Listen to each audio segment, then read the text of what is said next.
comedian Greg Penn, the Preacher Man, and his sidekick Shannon Jones. Frank discussions of issues affecting the ATL, Fulton County, the state of Georgia, the nation, and around the world. And now, here they are, live and in living color, the team of Jones and Fan, the Preacher Man. Well, welcome tonight to Straight Talk with yours truly, Bishop Greg Fan, the Preacher Man, along with Shannon Jones and Cynthia Waters and Ron Allen. Tonight, not Cynthia, but Shannon won't be with us tonight. Shannon is dealing with a bad cough. Pray for him. Pray for him that the Lord will heal him from that cough. You know, preachers, we need our voice to expound the word, to tell people what thus said the Lord. So be in prayer for Shannon. Ron will be with us, and Cynthia will be with us tonight. Well, don't forget to subscribe to our channel, to like us, make comments, and share. If you would like to be on the program, all you got to do is do this. Let's do Straight Talk News 1362 at gmail.com. Or you can go out and just say, Cynthia, I want to be on. I want to be on the program with Shannon, Greg, and Ron. All right? Well, we're around the world with news and information. And don't forget, again, to share on our YouTube channel and YouTube and Straight Talk and Facebook channel. Now, we're going to bring on Miss C. Miss C. Happy Thanksgiving, Miss C. Hi, Miss C here with your 3-minute news blast, or more or less.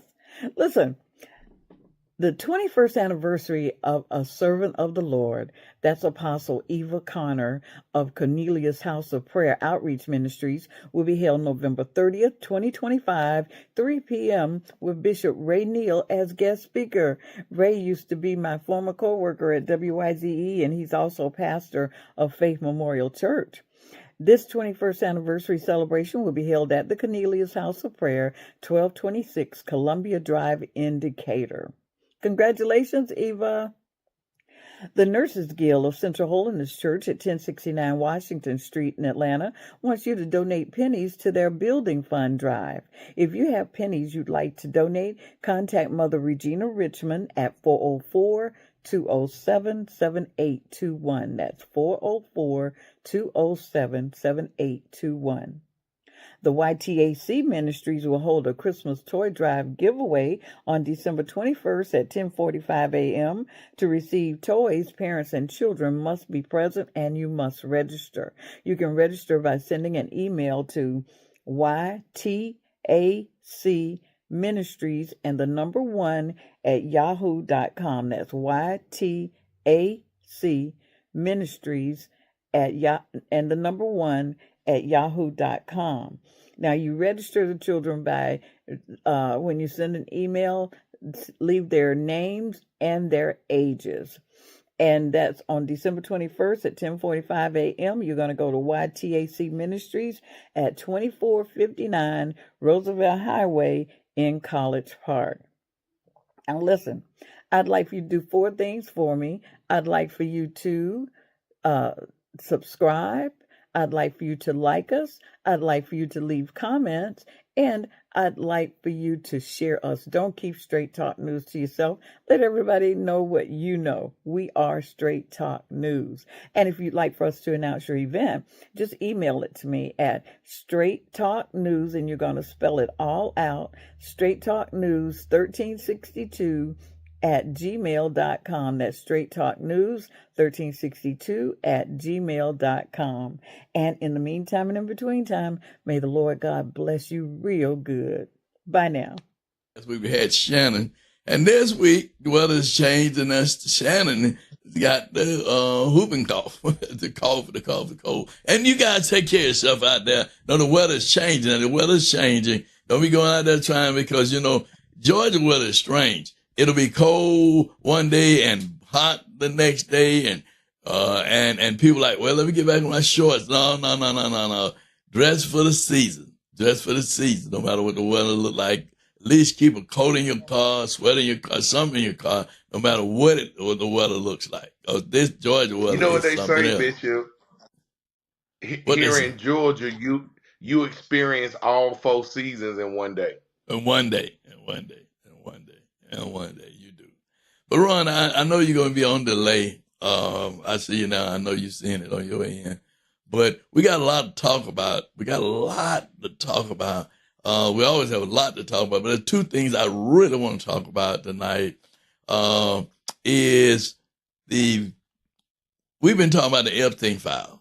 We've been talking about opening up the Epstein files, and there's something in that file that they don't want us to know, and all these other things that Trump has been coming up with has been to mask them not opening up the files.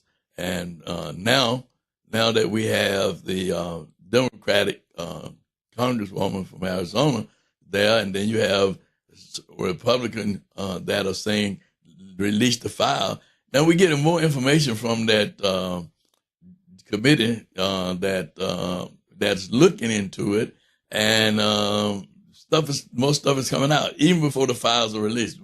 This is from Epstein's records or whatever they call them. You know what I'm talking about? But Emails. the They've emails, been releasing some emails. yeah. And in those emails, we see that they're talking about look like Epstein cut Trump loose. Trump didn't cut Epstein loose. Look like he said Trump was just too mean and too nasty. Now, I agree with him on that. but the reality of it is, we find out things that we assumed that we knew, but we knew that something had to be afoot. The reason all these other things were happening and taking place that was causing the whole up of that. And then we'll talk more about the government opening up and jump on one more subject after then. So I'm going to turn you loose, brother, to talk about the Epstein file and what's going on in D.C. We have the advantage of being ministers and spiritual beings and analyzing politics, because it's important to kind of differentiate the political world from the spiritual world. Our government was set up based on compromise. Our government understood that there were competing interests. That's why we have a bicameral legislature. That's why we have checks and balances, separation of powers. So the government has to operate through a consensus and compromise. But the God we serve is the sovereign. All right. The God we serve is the creator. He's the Alpha and Omega, the beginning and the end, the say all, be all. The buck stops with the Almighty. So we always want our listening public to understand we are applying spiritual principles of the uncompromising sovereign to a system that is built on compromise. And that's why so many of the prophets of the Lord always advocated for his people to leave out the political system, because they continue to compromise on issues that our God is refused. We refuse to compromise on sin.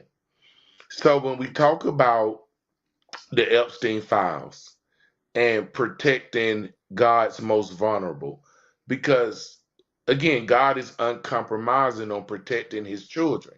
I mean, God said it's better that you tie a rope around your neck with a millstone and throw yourself into the sea before you cause one of his children to sin. That's an uncompromising standard. And the whole Epstein saga and President Donald Trump's participation in it is only a series of compromises in which young people were forced to compromise their bodily integrity. Young girls uh, were forced to compromise the sanctity of their bodies to pleasure grown men who were running countries, who were the heads of businesses. And so, this type of compromise that our political system makes for wealthy men, for men who are well established and well propertied. Our God makes zero compromise for those individuals. So now that the government is reopened, now that Adelita Gravalta out of Arizona is to be sworn in, we understand that the discharge position has to require 218 votes to force. Again, we have to say this. For some reason, we have to force the Justice Department to release these files so we can hold powerful men accountable. That is another moral conundrum and point of line in the sand that we as believers need to be very offended that we have to cross. Because why do we have to force our government to do its primary job? But nonetheless, the government is reopening. Adelita Gravalta is being sworn in. She will be the 218th vote on the discharge petition, excuse me. So now the Justice Department will have to release those files in conjunction with the latest emails in which Jeffrey Epstein is detailing explicitly that Donald Trump at the time knew of Jeffrey Epstein's exploits with young women.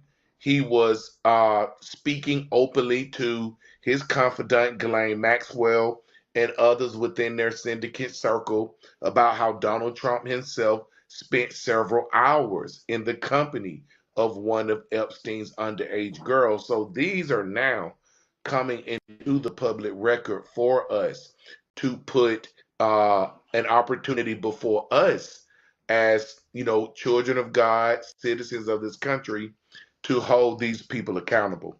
Ron, I want to stop you right But there. at the same, Ron, let me stop you right there. go ahead, Bishop. Go ahead. Did you talk about this? Even though she's the 218th vote, and once this is moved forward in terms of doing it, does it now not have to go before the Senate for the Senate to pass in order for them to do it? And if it goes before the Senate passes, does Donald Trump have to sign it for it to actually happen? Because when we talk about equal powers and all that stuff, because he's gone beyond his scope of what his job calls for, protecting himself, right? Because we're moving to, and we're going to move to that subject with Jack Smith and his evidence against Donald Trump, but about January 6th. So I'm asking the question from a political standpoint. Does it now have to go to the Senate if it passes the House? Does the Senate have to sign off too? The one advantage in this situation, the Epstein investigation is under a House of Representatives, the Oversight Committee. This is a committee exclusively within the House of Representatives. So once they have those 218 votes required by law, the House alone can compel the Justice Department to release those files. So we don't need presidential approval. We don't need Senate approval. What we needed was the 218th signature, which Adelita Gravalta now represents. And this is why Mike Johnson kept the House of Representatives in recess for double the amount of the government shutdown. We got to understand the House was in recess a full 3 weeks before the government shutdown. Adelita Gravalta was elected a full 50 days ago. So she has been in position to be sworn in even before the shutdown. So this is so we have given the Trump administration an additional 6 weeks to prepare and insulate themselves against this inevitability. That was the other point that I wanted to add. And when we were speaking previously, that yes, we now have the votes, but we continue to give Donald Trump and his cronies the ability to insulate themselves They're going to be putting troops now in Charlotte, and putting troops in New Orleans as we continue to escalate this ICE deportation initiative. So Trump is consistently flooding the news with a domestic crisis that he himself is generating. So he is going to be able to play these events against each other, and who knows what additional tactics that they may be using now that the release of the files is inevitable. But you know, one of the things that a lot of people are saying, and I do also believe this too, is the whole scheme is to create martial law, create a delusion that these states are full of criminals, they're full of this, they're full of that. So we must move in federal troops in order to take control of these particular states. And then now we're in control of the states. Now I cannot be removed until we bring peace in this states throughout this country. So then he can call for martial law in order to do the state president after his term is up. That's what a lot of people are feeling, and I'm feeling that too. Well, what's your We're thoughts we're on that? on that road, Bishop. He Okay. has set the precedent to in a couple of different ways to maintain presidential authority beyond his term and beyond the scope of his power. Um, when the we've released states since November 1st, have been slow to release SNAP funding for food, nutrition assistance to many of the 40 million Americans who qualify. The Trump administration has been successfully abandoning a lower court decision requiring them to fully fund SNAP. So we're going to have countless Americans, well, not countless, some will number within that 40 million that are going to be without their customary nutritionary benefits from the federal government. We also see it was very telling when Trump was overseas on his Asian foreign relations trip a couple of weeks ago. That when he was in Japan, I believe he talked openly about the strategic advantage of passing his big, beautiful bill because he was able to fully fund ICE, because he was able to fully fund the extension of his 2017 tax cuts, because he was able to fully furnish and fully fund the agenda to reduce, mitigate, and eliminate departments like USAID, the Department of Education, and nearly every social service of outreach to the American people. He talked openly while he was overseas about his little need for Congress anymore. And with the Supreme Court stacked with a two-third conservative majority, then the Supreme Court now is in his pocket too. So Trump has now positioned the three branches of government to be right where he needs them to be. Congress's job as the purse of the nation has already been fulfilled. So he will have little need to go back for any type of reappropriations bill. And when we look at the Democratic caving, the 8 Senate Democrats who have now voted to reopen the government and gain zero concessions from the Republicans, the only thing that these Democrats were able to secure was a future vote on the Affordable Care Act subsidies that now will expire by the end of 2025. So the Republicans have yet, and this caving by the Democrats has come right on the heels of winning 3 gubernatorial elections in Virginia. Kind of escaping me now. A couple of other, I believe New Jersey. We picked up that governorship, and I say we only in terms of being opposed to the Republican Party. It's very difficult to call myself in alignment with the Democratic agenda, seeing how they just sold out so many Americans by refusing to continue their only point of leverage by holding out with the government shutdown. I And think that, so, I think one of the things with that being said, because we're going on to the shutdown, that was one of the things that I wanted to talk about too. Is on the mhm, topic when we talk about the shutdown and how long the shutdown lasts. Let's look at the position that people are in. You know, you just talked about compromise, and God teaches us, you know, in terms of our faith is not to compromise. We shouldn't be compromised. That's what's wrong with the religious followers, where people say they're Christians and they feed the starve out the hungry. I mean, they don't clothe the naked. They do all the things that Jesus tells us not to do. He tells us to love. They don't love. And they're disenfranchising at least the less lost and left out. So when we talk about this and we look at this, what was going on, here is a compromise that has to be made. Do we feed people over the issue of feeding or health care? Feeding or health care? Feeding or health care?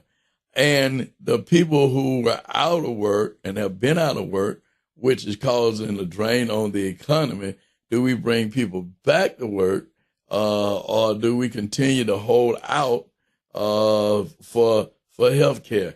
That was really the compromise, because you had people saying we have people that's starving, that's hungry, and then we have people who's crying about the prices of health care and how it's going up, right? So weighing the two, which was the most important two in their mind in terms from a political standpoint, what was the most important? What was to feed people or get people back to work, or hold out on the deal of the health insurance, with the health insurance going up? So I mean, that's the way I saw it. A lot of people saw it that way too. Is that how do we balance that? Do we let kids starve? Do we let families starve? And food banks say they don't have the food. The people running out of food. Grocery stores are packed with food, but people can't purchase the food. That's another way of creating, in my mind, an onslaught of a riot, where people, like in the 60s when Dr. King died, how people broke into stores and stole this and stole that and stole that. So if people are hungry, do they go in the stores? Do they break in stores? Do they get food? I mean, so we create a narrative here, and I want to hear your side and your opinion on that, because I'm looking at where is that we're feeding the hungry. A hungry has been without and gonna be without if they don't get those food stamps. I'm calling them still food stamps, but if they don't get those SNAP benefits, what happens then? How many kids will go hungry? How many families will go without?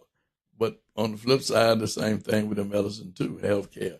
How many people go without health care because they can't afford it anymore? So, and do we still look to government? The question for me is, do we still look for government to take care of us, because they're taxing us and we don't get the benefits of the money that we put into this corporation, because it is a corporation ran by a board of trustees. The structure of the government and how it is. You got the 2 branches and 3 branches and all that. But the reality of it is we're buying into a government by paying our taxes to them, that then turns around and uses our taxes away against us, and they promote wealth for big business, for billionaires, right, for trillionaires. right, So I mean, right. I just want to hear your thought about that in terms of what I'm hearing, what I'm feeling as a minister, what I'm feeling too. Also, I mean, because I believe in what Jesus said: whatever you do unto the least of them, you do also unto men. If you don't, you go into hell. So I mean, that's what I believe.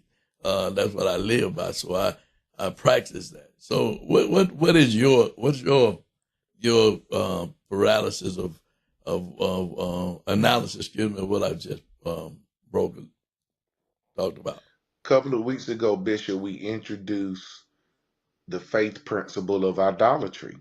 Right. That for some reason we have created the state and the country of the United States to be the same thing as God's will for God's people.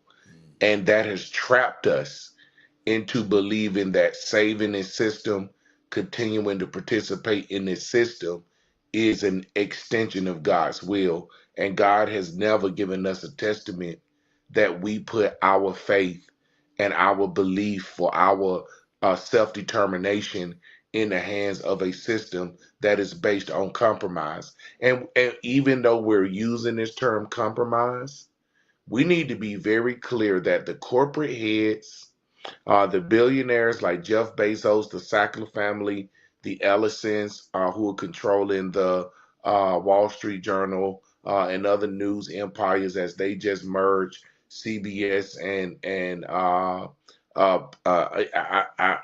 actually slipping on my mind who they merged with.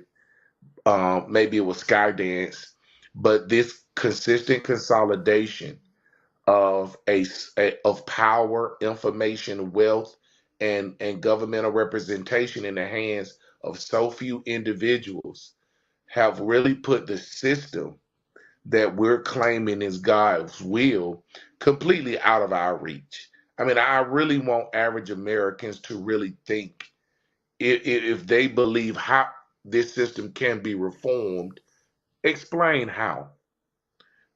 When the top 1% of America has more wealth and political influence than the bottom 60% of America. If we go to the top 10% of America, then they have more wealth and influence than 85% of this country. So we are still waiting on some mythical civil rights rebirth movement that's going to wake everybody up, and we think we're going to be able to go back from where we are. We're at the point of no return. So we need to start relying on our families, on our communities, and on the institutions that we still control.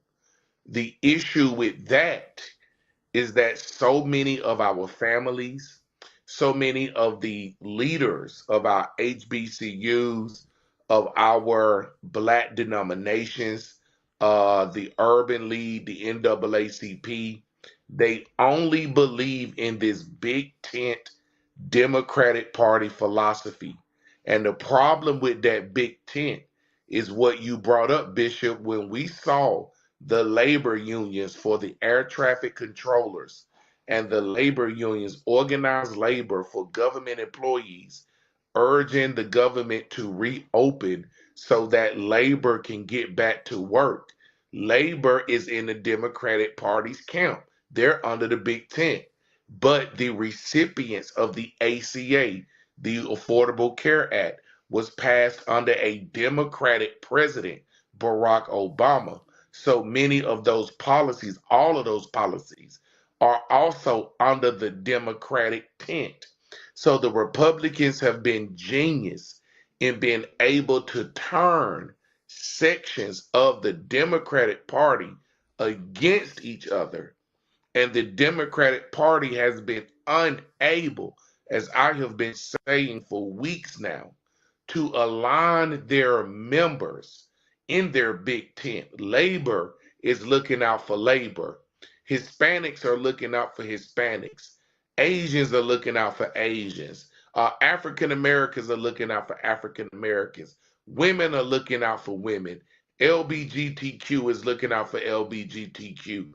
But yet all these groups are claiming allegiance to a political party under a big tent philosophy that has provided no structure and no working mechanism to compromise or find ways that when different subsets of the political tent are at odds with each other, how can they eventually work together? We consistently see the Republicans be able to do that. When the Tea Party formed as a splinter group from mainstream Republicans, they still voted in unison to get the tax cuts in or to block Mayor Garland from Barack Obama when the last Democratic two-term president was in office around 2012, 2013, all the way through 2016. So splinter groups on the conservative side, even if they break, as Marjorie Taylor Greene, she has been saying a couple of things outside of the mainstream of the Republican Party. But has she now voted against the party? Has her voting record changed? Has she put her money where her mouth is in terms of coming out for the Epstein files, in terms of coming out for support of the ACA? The sound bites and the press conferences make her more electable if she wants to run for Senate, but she has kept her political power still in bed with the MAGA movement that rose her to national prominence. So there is a inherent problem in this big tent philosophy of all these different splinter political and ethnic groups under the Democratic Party having, and this is the issue with multiculturalism, because multiculturalism provides zero framework for groups that have competing interests to work together. Multiculturalism just got all of us smiling in front of the camera and running around holding hands, giving sound bites about how much we need each other. But you did not see labor working with the healthcare industry and Affordable Care Act recipients to say, in addition to going to work, because we do need to open the government, we cannot leave y'all behind. But that is exactly what the Democratic Party has done with this cave-in at the precise moment, Bishop, in which the Democratic Party had the most leverage with Trump's low approval numbers, with the rise of inflation, with the recent elections that saw sweeping Democratic victories in New York for mayor, in gubernatorial races, even Georgia. We picked up we flipped seats on one of the statewide agencies. I don't know if it's the Solicitor General. I No, wish I could name it directly. it was actually the offices that we flipped was in the public service There you go, PSA, Public the Service PSA. That Commission. we got That's we right. picked two. They picked up two seats. Two seats. They Two did. seats in the They did. Public Service Commission. They did. So at the head of all this momentum is the precise moment that Chuck Schumer, who is nothing but an undercover Republican, not only does he need to resign, he needs to be tarred and feathered in the streets for his embarrassing leadership. He refused to endorse Madami in the New York primary race, refused to endorse a Democrat. And when asked by the media if he voted for Madami, he stated that he did vote, refused to, because he voted for Cuomo. And so the leadership of the Democratic Party has been essential in keeping this party neutered, in keeping this party fractured, and for believers, particularly African American believers, to continue to put our faith in this losing strategy. It is going to continue to dissolve our families. It's going to continue to weaken our institutions and make us more vulnerable to this takeover by the 1%. Well, one of the things that you impact a lot, but a couple of things I want to say. One is, and I say this all the time, I'm not Democrat or Republican or even independent. I vote for on the people who express and have proven to support the issues that I believe in personally.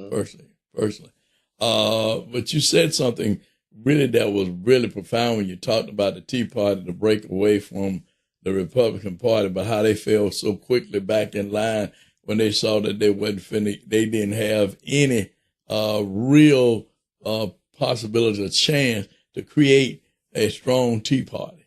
So they quickly fell back in line and went back to their roots and supporting Republican candidates. That's so true. When I look at what's going on, and you said earlier about the family, our community, we have to move back to taking care of ourselves, because nobody's going to help us or comfort us but us. And we got to turn to us in order to first turn to God, who's the author and finisher of our faith, and believe in Him. But we got to turn back to each other in love and looking out for each other. Our heritage is that we grew up looking out for each other in our neighborhoods. We looked out for each other. The people, the village, when they truly say a village, take a village to raise a child. When we were coming up, it was the village that raised us. It was the next door neighbors, the people up the street. It was the school teacher. It was the Sunday school teacher.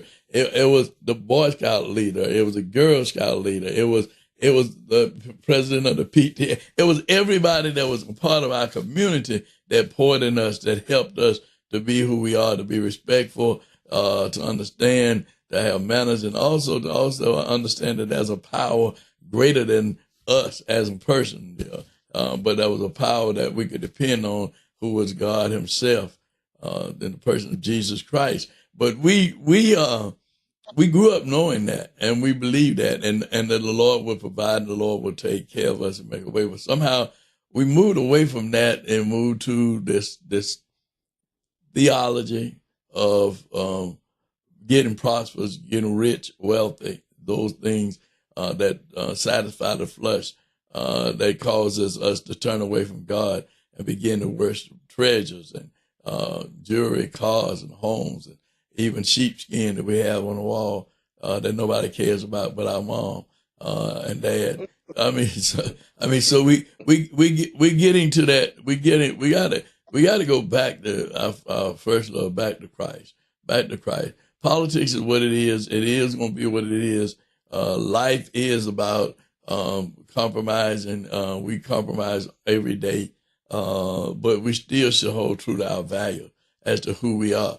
I know who I am. I know what I stand for. And many people don't agree with my stance. They don't agree with who I am, but that's fine. But I know who I am, and I know who I live and have my being in, and who I trust in. And I'm not going to compromise that for anybody.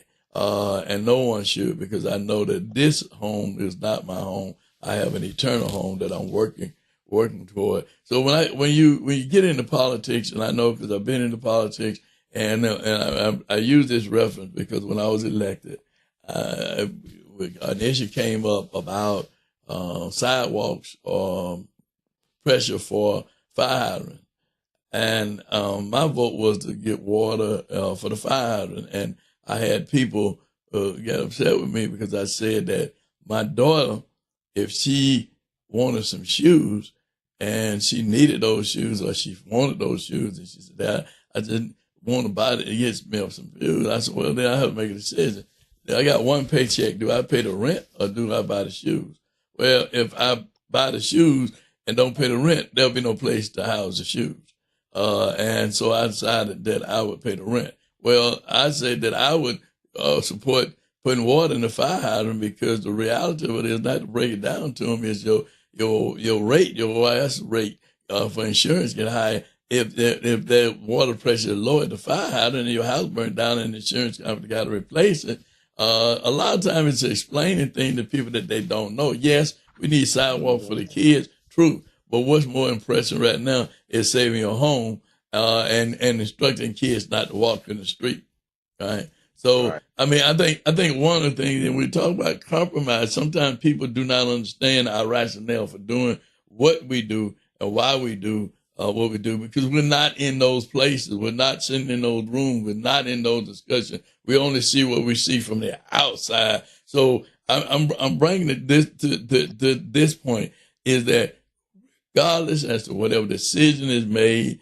whatever man try to do, the God that we serve, that we truly serve, He's able, as the scripture said, to deliver us from all adversities and all evil. As David said, the righteous have never been forsaken and never have begged for bread. And we have come through a generation, my generation, have come through a generation that we know that we came this far only by our families, and our communities that poured into us to help us become who we are today. But we have to pay back.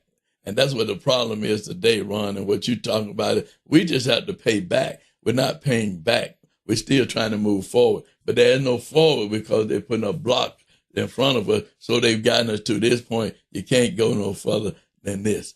No further than this. This is further we're going to let you go because now we're pushing you back. So, but they cannot push us back. If God be for us, he's more than the world that can be against us. But Ron, I thank you so much tonight for you always, man, and your analysis and your thoughtful things that you share based on your knowledge of social justice and history that can share things with us that some of us don't even know and some of us don't forget. But don't forget to remember. Don't forget to remember, because one thing that the Bible clearly said, people who do not know their present will pass. They will repeat it, because Solomon said there's nothing new under the sun. Mm-hmm. What has been shall be again. Well, thank you, Ron. We're gonna call it a night for the night, and y'all pray for Shannon. He's really under the weather, serious. I joke with him from time to time, but he's serious under the weather. Y'all pray for him, okay? And thank you, Miss C, for bringing in the news and information. And happy Thanksgiving to all of you all. We probably will see you again before Thanksgiving. But give thanks unto the Lord, for he is good, and he has been very good. This ain't been nothing but what? Straight talk with yours to the Greg Fan, the Preacher Man, and Ronald Allen and Miss C. God bless. And don't forget to subscribe to our channel. Don't forget to like. Don't forget to make comments. Don't forget to share. If you want to be on, that's right, Miss C. Straight Talk News 1362 at gmail.com as we go around the world. Want to be a guest on Straight Talk? Email Greg Fan at FANN922 at Comcast.net or call 404-308-0795. Join us again for another episode of Straight Talk with Shannon Jones and Greg Fan, the Preacher Man.